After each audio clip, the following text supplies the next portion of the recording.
Retrouvez la météo avec l'ASEF, Association pour le crédit et l'épargne des fonctionnaires et agents des services publics.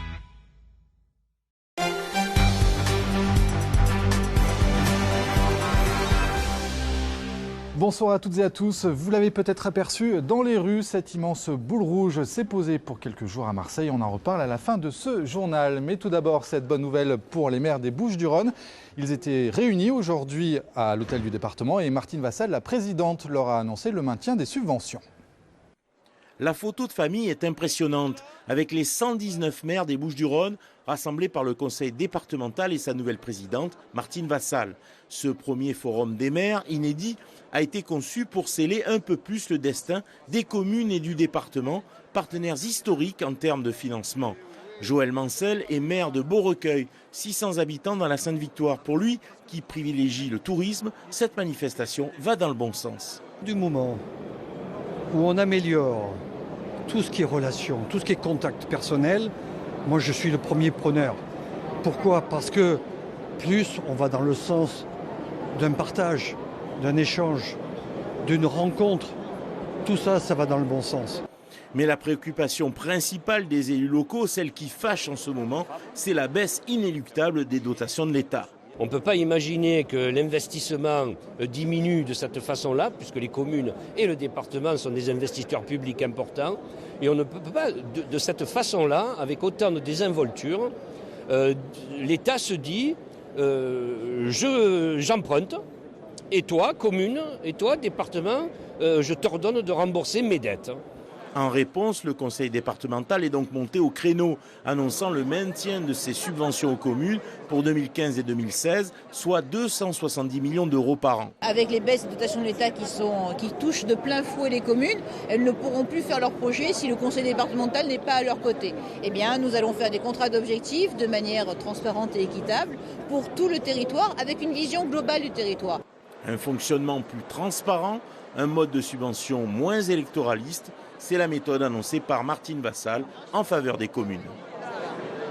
Quel avenir pour les classes découvertes à Marseille? Cette fameuse semaine passée à la montagne ou ailleurs, loin de l'école, disparaît peu à peu des emplois du temps. Une association marseillaise ne l'entend pas de cette oreille. Reportage à Forcalquier dans les Alpes de Haute-Provence. Chercher l'équilibre, le trouver même momentanément, c'est formidable, non ? En tout cas, les enfants en classe de découverte dans cette colonie de Biabo près de Forcalquier pensent que c'est bien.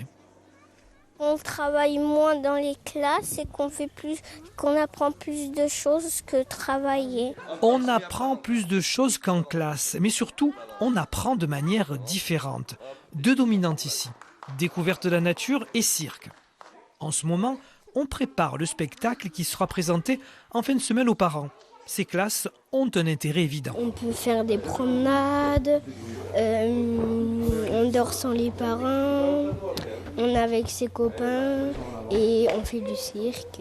Pourtant, en quelques années, les départs ont baissé de 50% en France. Notre région n'échappe pas à la règle. Les classes de découverte sont en danger et les instituteurs assistent impuissants à leur raréfaction. On pouvait partir 15 jours autrefois. Bon.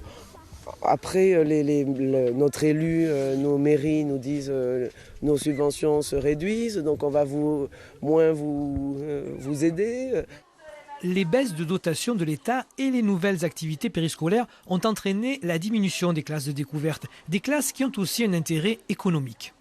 Les classes découvertes, sur le fait, font vivre les centres de vacances, les prestataires d'activités, également le personnel qui est recruté sur les centres et dans les communes, mais également à long terme, puisque un enfant qui part en classe découverte reviendra sur site plus tard en tant que touriste.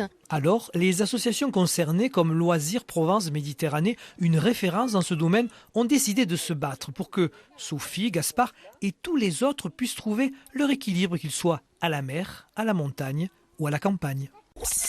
L'actualité sportive de l'Olympique de Marseille, c'est ce nouveau match nul de l'OM face à Toulouse. Toulouse qui ouvre le score à la 66e minute. Et Marseille qui arrache le nul dans les dernières secondes du match grâce à Batshuayi. L'OM est actuellement 11e du championnat. Elle est rouge, elle est ronde et elle est moelleuse. Avec ses 5 mètres de diamètre, la Red Bull ne passe pas inaperçue depuis qu'elle parcourt les rues de Marseille. Elle était aujourd'hui rue Vian dans le 6e arrondissement.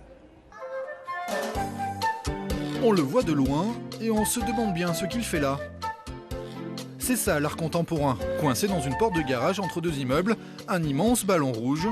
Et si certains passent devant sans s'arrêter, d'autres en revanche s'amusent à le regarder sous tous les angles. Enfin, moi, ça m'évoquait le ballon rouge, plutôt quelque chose d'aérien. Là, on est vraiment dans la rue, plus ça prend vraiment de la place. Donc, on attend de voir plutôt.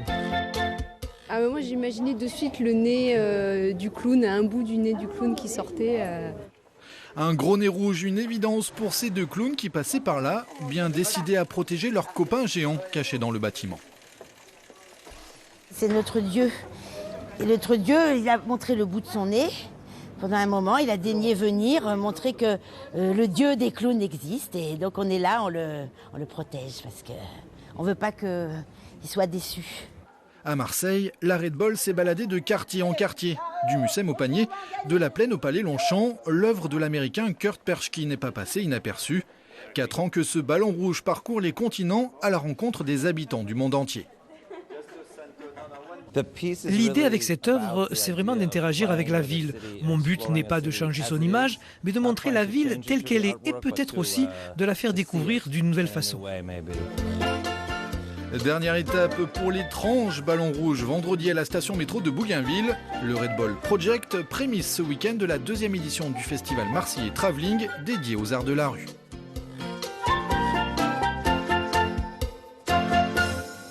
Pas de ballon rouge demain dans le ciel marseillais, mais du bleu, rien que du bleu. Tout de suite la météo de Maxime. Bonne soirée sur France 3.